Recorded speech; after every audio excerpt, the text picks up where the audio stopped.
Sabe aquela ideia de que a única coisa certa na vida é a mudança? A gente ouve muito isso, né? Com certeza. É quase um clichê, mas muito verdadeiro. Pois é, e hoje a gente vai mergulhar um pouco nisso. Será que a nossa felicidade está ligada diretamente à nossa disposição para abraçar o novo? Olha, é uma conexão que muita gente estuda. Porque ficar preso no "ah, mas sempre foi assim", isso pode ser um problemão, né? Sem dúvida. E é bem o foco da nossa conversa hoje. Vamos explorar como essa abertura para aprender, para se adaptar, como isso pode ser chave para uma felicidade mais duradoura. Legal. E a gente vai se basear bastante nas ideias do Dr. David Niven, certo? Entre outras fontes. Exato. O Niven tem um ponto central sobre isso no livro Os 100 Segredos das Pessoas Felizes. Ele chama de quarto segredo. Algo como nunca pare de aprender e de se adaptar. O mundo está sempre mudando. E qual a consequência de não fazer isso, segundo ele? Bom, ele diz que se a gente se fecha só naquilo que já sabe, a tendência é ir se isolando, sabe? E ficando cada vez mais frustrado. Porque o mundo em volta continua mudando, quer a gente queira ou não. Faz todo sentido. E ele dá algum exemplo prático disso?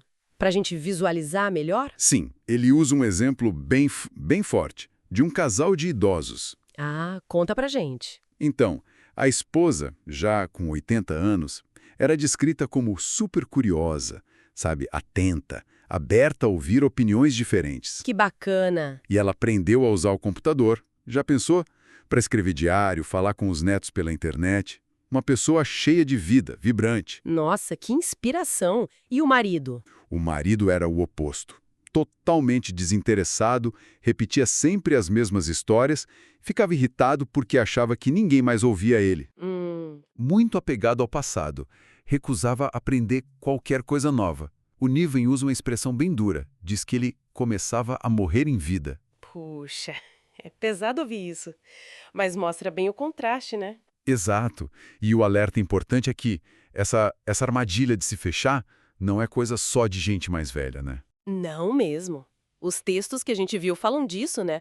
Que jovens também podem cair nessa de se achar o dono da verdade. Justamente, pessoas que se fecham para novas ideias, que não querem ser desafiadas. E aí, o que acontece com elas? Uma das fontes até fala em envelhecimento precoce. Não de idade, mas de espírito, sabe? E uma melancólica solidão lá na frente. Nossa, pesado. Então não é sobre quantos anos você tem, mas sobre a atitude. É isso. E tem pesquisa que apoia essa ideia, sabia? Uma feita com americanos idosos. Ah, essa pesquisa é interessante. Eu li sobre ela. Traz um resultado que surpreende, né? Muito. Descobriram que a satisfação com a vida deles estava mais ligada à capacidade de se adaptar do que a dinheiro ou mesmo relacionamentos. Sério? Mais que dinheiro e relacionamentos? Sim, aqueles que se mostravam abertos a mudar, a se ajustar às novas fases da vida, mantinham a felicidade. E os outros? Os resistentes, Esses. a chance deles se dizerem felizes era bem menor. O estudo fala em menos de 1/3 da chance dos que se adaptavam. Uau! Menos de 1/3. A conclusão é clara. Rigidez não combina com a alegria de viver. Impressionante esse dado. Mas por que é tão difícil para algumas pessoas? Qual a psicologia por trás dessa resistência toda? Olha, geralmente a raiz está no medo, né? Medo do desconhecido. E também numa necessidade, às vezes, muito forte de ter controle sobre as coisas. Ah, o controle. É, o que é familiar, o que a gente já conhece, parece seguro, mesmo que signifique ficar parado, estagnado. Entendi. Só que a vida não para, né? Exatamente. A vida é fluxo, é mudança constante.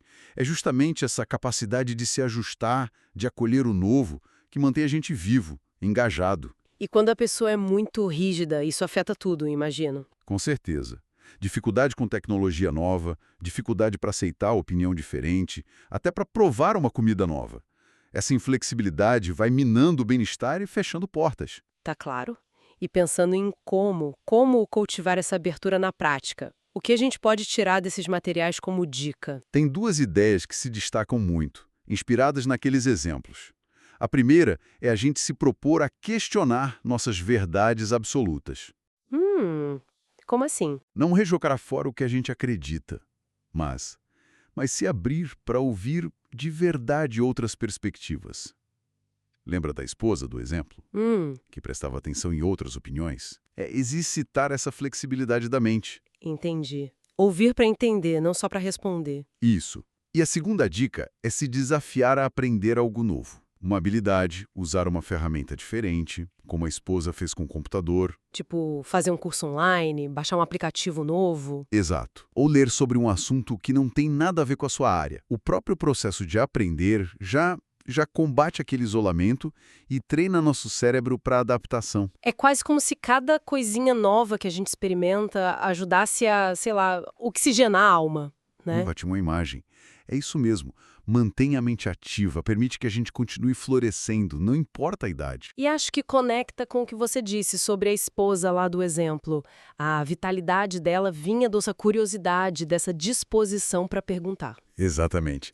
Talvez a felicidade não esteja tanto em ter todas as respostas prontas na mão, sabe?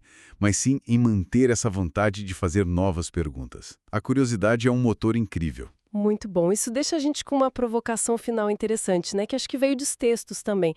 Qual nova ideia, ou perspectiva, ou quem sabe experiência a gente poderia abraçar a partir de agora para manter essa chama acesa? Fica a reflexão para todo mundo.